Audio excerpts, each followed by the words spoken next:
Well, good afternoon, happy weekend, happy Saturday, happy beautiful Saturday here in July, New York. And let's talk about Caitlin Clark versus Angel Reese.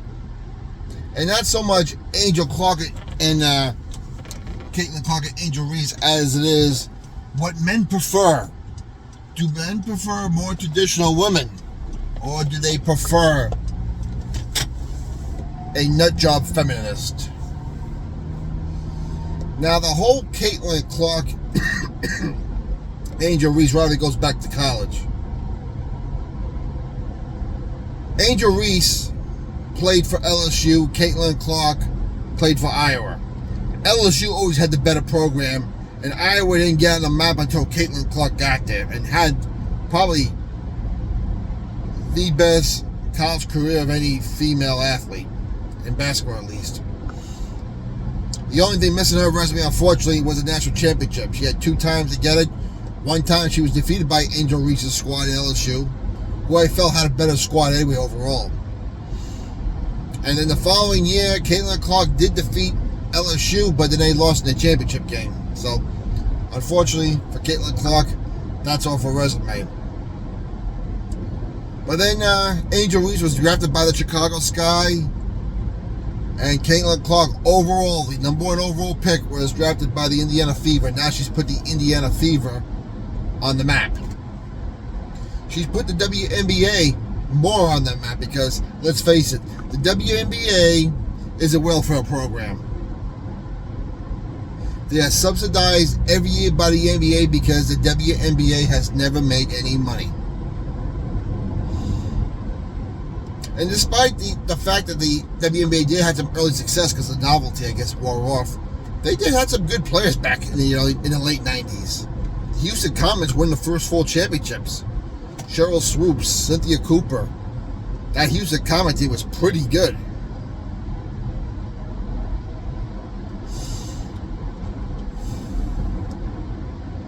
But there's a lot of jealousy among the angry dykes in the WNBA over Caitlin Clark.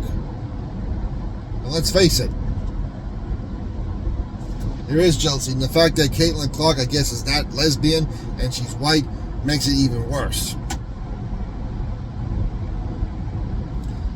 Now, I guess Angel Reese is not a lesbian anymore because it seems like she was for a while, and I guess now that she's felt that she's got a lot of clout and she's black, I guess maybe she's back to being straight. I don't know. I don't follow athletes like that.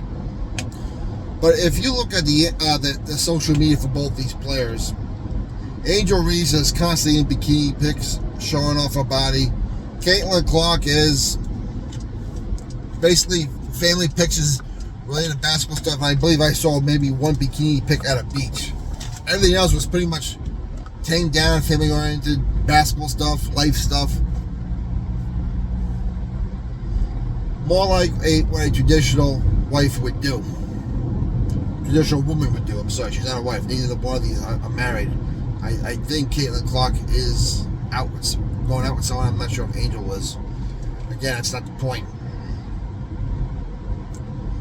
But there was a lot of jealousy saying, well, they're not just coming to see Caitlin Clark, they're coming to see Angel Reese also. Well, when Caitlin Clark was out for 2 weeks, viewer ratingship and tickets plunged. The average rating for a WNBA game is 394,000. When Caitlin Clark is playing, it's almost 1.2 million. It's triple the amount when Caitlin Clark is playing.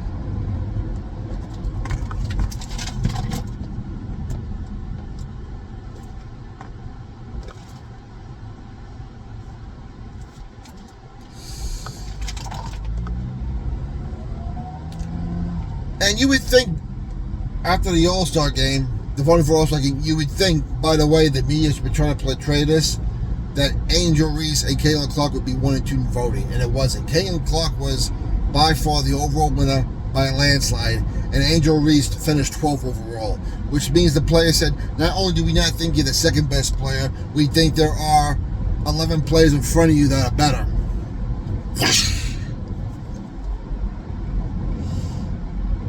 But ever since then, Angel Reese and Caitlin Clark have demonstrated two different roles of leadership. Caitlin Clark leads by example and is very classy how she speaks. Angel Reese comes off as a spoiled brat, very entitled, plays the victim, even though she exploits her own body on social media. How the referees are out to get her, even though Caitlin Clark has been beaten up as the referees have hit their whistle. And now that they took a money loss with Caitlin Clark being out, all of a sudden that whistle is getting a little bit heavier now. But the other day, Angel Reese was playing the Washington Mystics.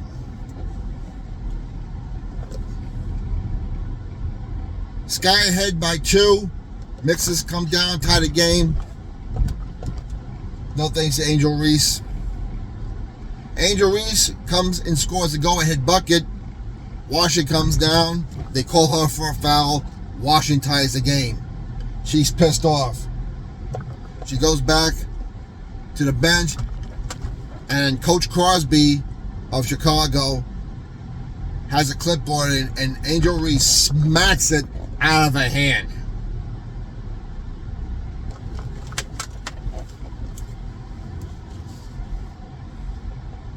Now, for all the Eagles you see in the NBA, you never saw any player do it to any coach. I think that's including Dennis Rodman, who was a big baby.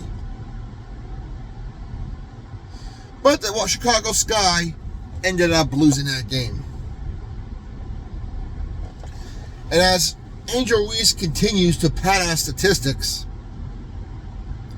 the team is now, I think, 6 wins and 14 losses. They're not having a good year. Angel Reese has not only not helped the Chicago Sky get better, I think because of her ego, her selfishness, her entitlement, she's made the team worse.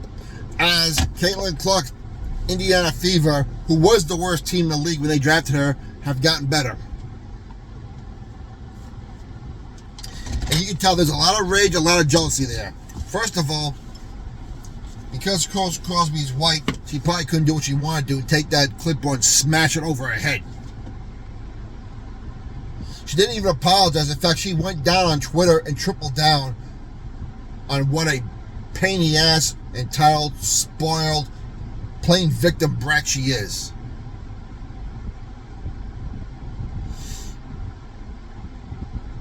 Now, you gotta ask yourself, ladies, let's be truthful here.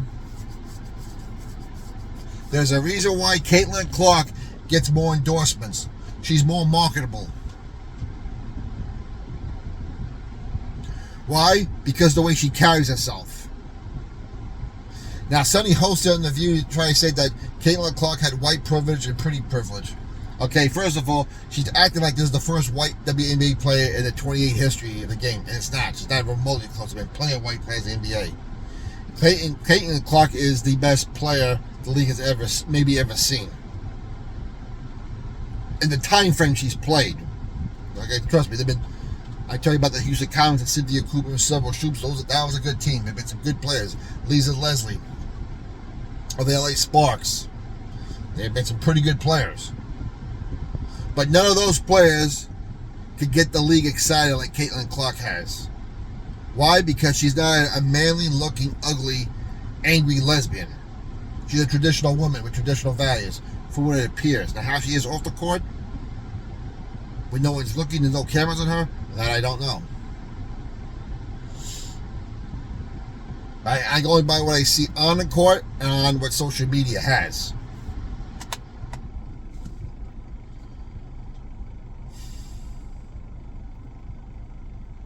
And for Sonny Holston to say she's got white privilege, no, sorry, they've been plenty of white players. Now, for her to say that she has pretty privilege, listen, let's be honest. My opinion, Caitlin Clark is an average-looking woman. She is. I'm sorry. I mean, when she's done up right off the court with makeup, she's a little cute. But she doesn't have pretty privilege.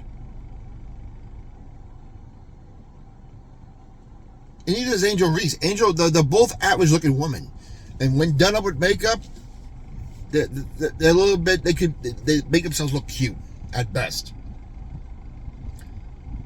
Now, because Caitlin Clark doesn't show off her body on social media, I can't say what her body looks like. But Angel Reese has got a pretty decent body. She does. But her attitude, her masculine energy that comes out is so ugly. Don't forget, what did Commissioner Adam Silver of the NBA say? The biggest demographic of people who watch women's basketball are men 50 and over. In fact, women don't watch the WNBA unless you're an angry lesbian who likes basketball. That's been proven. Men watch the WNBA the most. And as you can tell, the ratings aren't that good. So this big group that people think of, men 50 and over, isn't that big. It really isn't. But it's just the biggest demographic there is. You know, it's kind of like being the tallest dwarf. Someone has to be taller than anyone. It doesn't make you big. Someone's always going to be a leading scorer. That doesn't make you a good player. It means you're a decent player on a terrible team.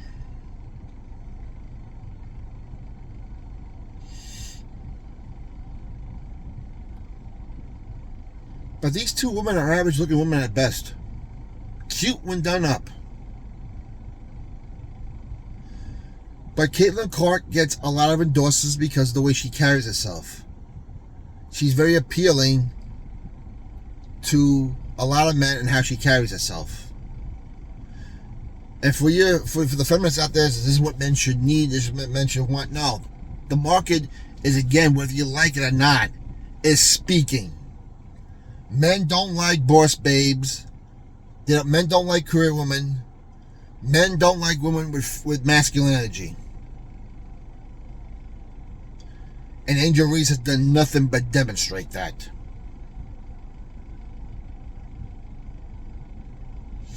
I tell you, even though I don't find either one of these women attracted, if I had to pick one to be in a relationship with, I'm going with Caitlin Clark because she doesn't carry herself like an asshole. For what I see, I mean, maybe she is behind closed doors. I don't know. But for what I see on the court, off the court, on social media, there's nothing attractive about Angel Reese. There isn't. And her victim mentality, her entitlement is disgusting. You know, there's a lot of truth to this. Men are no longer dating for looks. Men are dating for peace now. They want to date a woman and be with a woman who's going to come home and it's going to be a peaceful household when they walk into that house. Angel Reese is not going to give you that. I believe there was a meme that says Angel Reese's husband has to play in the NBA and make this certain amount of money. Might have been just a meme. Who knows? There's all kinds of memes out there making fun of her. So I wouldn't be surprised if that was a mentality. And I tell you right now, no NBA player is going to touch her. Because let me tell you something. LeBron James, Shaquille O'Neal, other basketball players that come out in favor of Caitlin Clark. She's helping the game a lot. And they're not saying nothing about Angel Reese. In fact, they're telling the other women, says, your game sucks. And anyone who's ever watched these two play on the WNBA level knows that Angel Reese is teased because she's busy padding her stats. The reason why they say she does a lot of bad shots, she takes all those shots and she gets most of her rebounds. She isn't that good of a player. Is she a terrible women's player? No. No, she's not a terrible player. I can honestly say that, but she's overhyped. And I'm going to be honest with you, I think Caitlin Clark is overhyped also. But since Caitlin Clark carries herself so well, and she's the best that WNBA has to offer, again, if you put Caitlin Clark or Angel Reese in the men's league, they get destroyed. They would be the 12th man on the bench.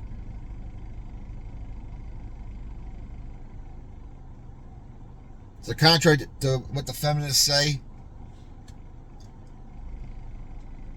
no one cares about women's basketball, dude. No one cares about a bunch of angry lesbians playing subpar basketball. No man wants to deal with an angry, entitled, spoiled brat woman. I mean, if she's like this out in public, on the court, I can't imagine what she's like behind closed doors. And I'm telling you, I wouldn't even want to meet her or accidentally run into her.